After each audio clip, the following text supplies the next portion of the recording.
निशू खान के घर पे ही ये कार्रवाई हुई थी और निशू घटना के थोड़ी देर पहले ही निशू खान अपनी गाड़ी से इन लोगों को लेकर भागा। वो गाड़ी में मौजूद था, उसी की गाड़ी का इस्तेमाल किया गया था, उसके एविडेंस आए हैं हम लोगों के पास। बाकी जो अनुसंधान का विषय है, अनुसंधान में जैसा आता है उस हम कार्रवाई करेंगे। ये सब अनुसंधान का विषय है। जब उनको ट्रांजिट रिमांड से यहाँ लाया जाएगा, कोर्ट में प्रस्तुत किया जाएगा, फिर हम लोग रिमांड लेकर उनसे पूछताछ करेंगे।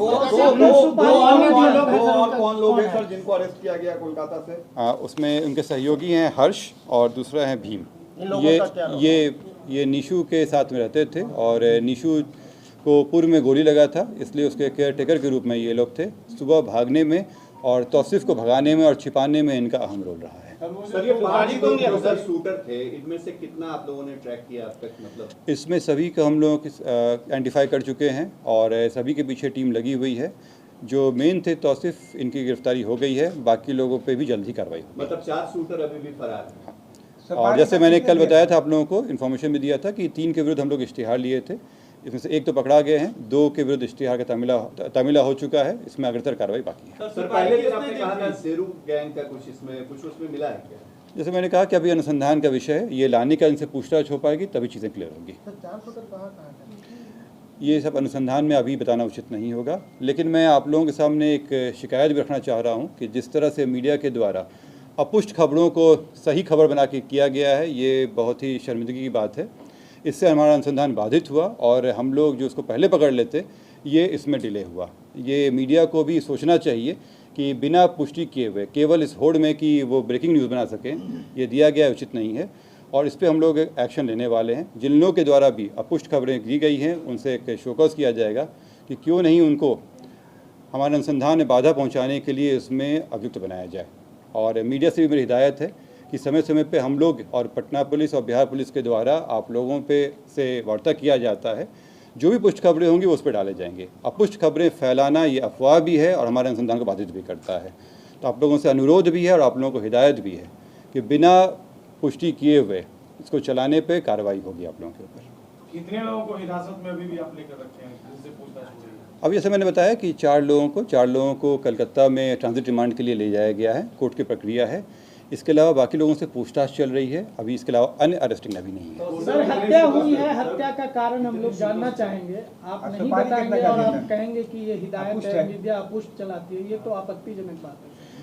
आप स्वयं जानते हैं इसमें कि मीडिया कई दिनों से दिखा रही थी कि कई लोग पकड़ा गए हैं। अगर वो मुझे प्रूफ दे सकते हैं उस चीज़ का तो मुझे कोई आपत्ति नहीं है, अपने शब्द वापस ले लूँगा। लेकिन नहीं, अगर वो इस तरह का है उनके पास तो मुझे कोई आपत्ति नहीं है उसमें। लेकिन आप लोग जब तक पुष्टि ना हो अफवाह ना फैलाएं, क्योंकि ये काम पहले भी हो जाता है।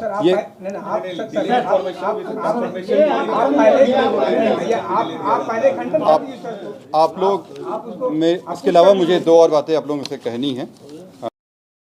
आप लोग अवगत हैं कि 17 तारीख को चंदन मिश्रा के हॉस्पिटल में गोली मार कर हत्या कर दी गई थी और इसमें जो शूटर्स थे वो अलग अलग जगहों पर भाग गए थे। अनुसंधान शुरू करते हुए पटना पुलिस के द्वारा विभिन्न जगहों पर रेड छापामारी लगातार की जा रही थी और इसमें कई लोगों से पूछताछ की गई। इसमें जब टीम को भेजा गया अलग जगहों पर, तो जो इसमें मेन शूटर थे तौसीफ, उनको कलकत्ता में घेरा गया। कलकत्ता पुलिस, कलकत्ता एसटीएफ के द्वारा बहुत ही सराहनीय सहयोग दिया गया हम लोगों को और उस सहयोग के बदौलत ही तौसीफ की गिरफ्तारी कलकत्ता से हो पाई है। तौसीफ के साथ 3 अन्य व्यक्ति भी वहाँ पे मिले हैं जिनका इस षड्यंत्र में रोल रहा था। अभी तक जो प्रिलिमिनरी पूछताछ हुआ है, इसमें ये बात आई है कि तौसीफ के भाई हैं, मौसेरे भाई हैं निशू खान, उनके घर पे ये सारे षड्यंत्र रचा गया था। षड्यंत्र रचने में कई जगहों से इनपुट आया था, लेकिन निशू खान के घर पे ही लोग जमा हुए थे, वहीं से ये कार्य किया गया था। निशू खान के अलावा जो 2 व्यक्ति और पकड़ाए हैं, ये उनके सहयोगी रहे हैं और उसमें उनके भागने में सहयोग किया गया था। तौसीफ खान पूर्व में भी अपराधी रहे हैं, इन पे पूर्व में NDPS, arms act, attempt to murder का केस रह चुका है। निशू खान के ऊपर भी रंगदारी और आर्म्स एक्ट के केस पहले भी रह चुके हैं। इसमें बाकी दो लोग हैं, 2 लोगों के बारे में आपराधिक इतिहास हम लोग निकलवा रहे हैं। इन 4 को कलकत्ता में पकड़ा गया है। कलकत्ता में पकड़ने के बाद इसमें विधिवत इनका ट्रांजिट रिमांड के लिए अप्लाई किया गया है। ट्रांजिट रिमांड लेकर इनको यहाँ लाया जाएगा और फर्दर पूछताछ किया जाएगा इसमें।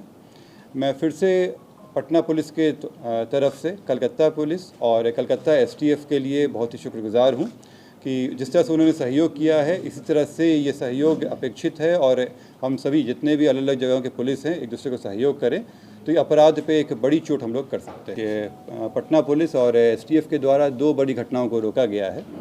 इसमें लूट के साथ हथियार का इस्तेमाल का प्लानिंग था और 2 बड़ी वारदात को रोका गया है। एक बेउर थाना से है और एक रामकृष्ण नगर थाना से संबंधित है।